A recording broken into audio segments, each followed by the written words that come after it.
Question number 6 है, इसमें हमें फिगर ड्रॉ करना है। जैसे कि अभी जस्ट मैंने लास्ट क्वेश्चन के लिए बोला था आपको, फिगर दे भी सकता है, नहीं भी दे सकता है। ज़्यादा कंफ्यूजिंग तब हो जाता है जब फिगर नहीं देता है ना।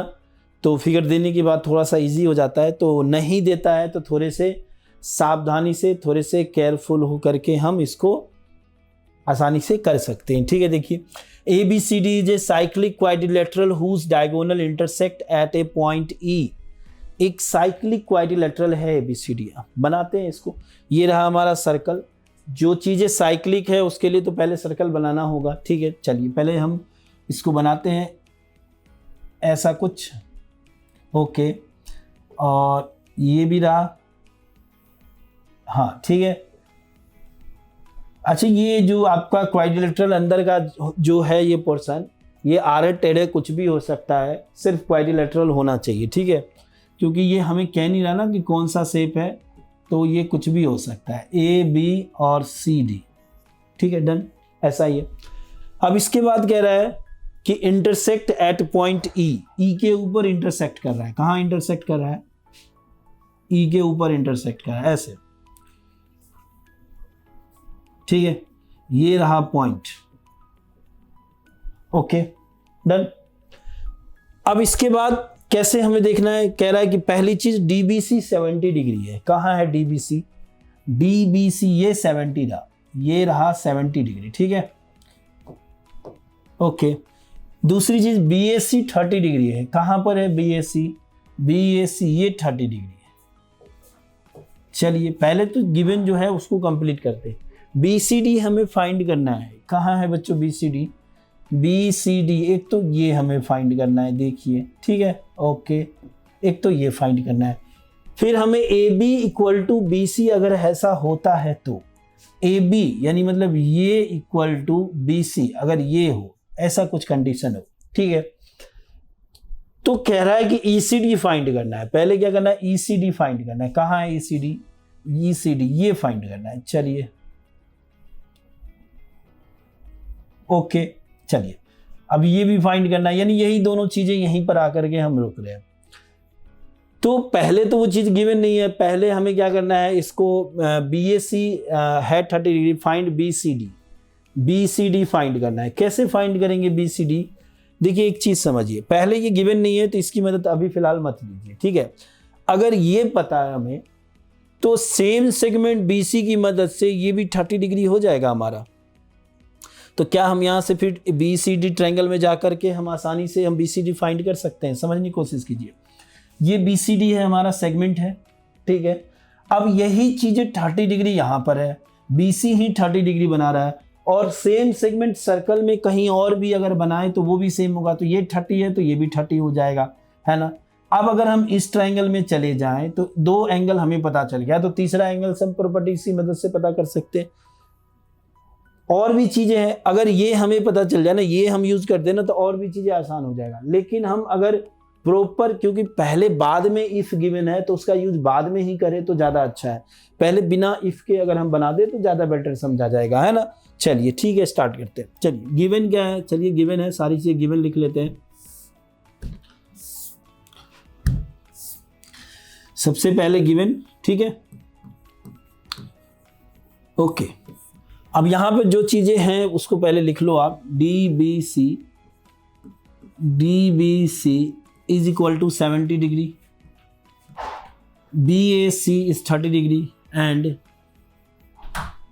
BAC is 30 degree.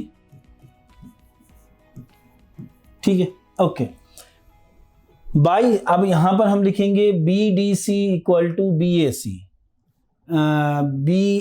BDC लिखेंगे, BDC is equal to BAC is equal to 30 degree. Reason क्या है? By same segment. किसकी वजह से? By same segment. ठीक है, चलिए इसकी वजह से हमने ऐसा कर दिया, सेम सेगमेंट लिख दिया। ठीक है, चलिए नेक्स्ट क्या है हमारा? ये जब हो गया तो इसको यहाँ लिख देते हैं ताकि हमें समझने में आसानी हो, फिर हमें बनाने में आगे के पोर्शन जो है इजी लगे। DBC में चलते हैं। In triangle DBC in triangle DBC, in triangle DBC, देखो बच्चों DBC में चलेंगे, दो पता चल गया तो एंगल सम प्रॉपर्टी यूज करने के लिए पहले हम अच्छे से लिख करके सम ऑफ एंगल इक्वल टू 180 लिखते हैं। तो क्या लिखेंगे हम, DBC plus BDC plus BCD, जो फाइंड करना है BCD इज इक्वल टू क्या होगा हमारा 180 डिग्री। बच्चों क्या है हमारा 180 डिग्री। अब जो DBC है वो है 70 डिग्री, क्या है ये है 70 डिग्री।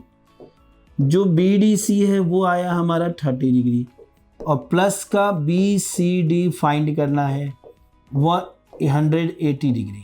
ठीक है, देखिए 70 प्लस 30 क्या हो जाएगा 100 डिग्री हो जाएगा। BCD इक्वल टू क्या हो गया 180, जो बताया है जस्ट उसका कैलकुलेशन कर रहा हूँ। इस चीज़ को बहुत टफ नहीं समझना है कि कैलकुलेशन चल जा रहा है पता नहीं कहाँ जा रहा है। ठीक है, जो बोला है, जो एक्सप्लेन किया है, जस्ट उसी को सॉल्व कर रहा हूँ। तो नथिंग इज हार्ड, है ना। सिर्फ हम अगर आसानी से समझते हैं, चीज़ों को अच्छे से कॉन्सेप्ट क्लियर होता है तो इजी है सारी चीज़ें, है ना। BCD क्या हो गया हमारा 180 माइनस 100 80 डिग्री हो गया। क्या हो गया ये 80 डिग्री हो गया। ठीक है, चलिए अब इसके आगे के लिए चलते हैं। नेक्स्ट है हमें पता करना है क्या, ECD पता करना है। If AB equal to BC, देखिए अगर AB इक्वल टू BC, अब आप कौन से ट्रायंगल में जाओ, आप ट्रायंगल ABC में चले जाओ। ठीक है, ABC में जब आप जाओगे तो वहाँ क्या देखोगे आप कि जो AB है और वो BC है अकॉर्डिंग टू क्वेश्चन इक्वल है। और हमने यही पढ़ा है कि किसी भी ट्रायंगल के अंदर अगर साइड इक्वल है तो उनके सामने वाला एंगल भी इक्वल होगा। ठीक है, तो अब यहाँ देख लीजिए ये 30 डिग्री है तो ये भी 30 डिग्री होगा, क्योंकि ये इनके इक्वल है, ये इसके इक्वल है, इसके सामने 30 है तो इसके सामने भी 30 डिग्री होगा। मैं डायरेक्ट इसको लिख सकता हूँ BCA,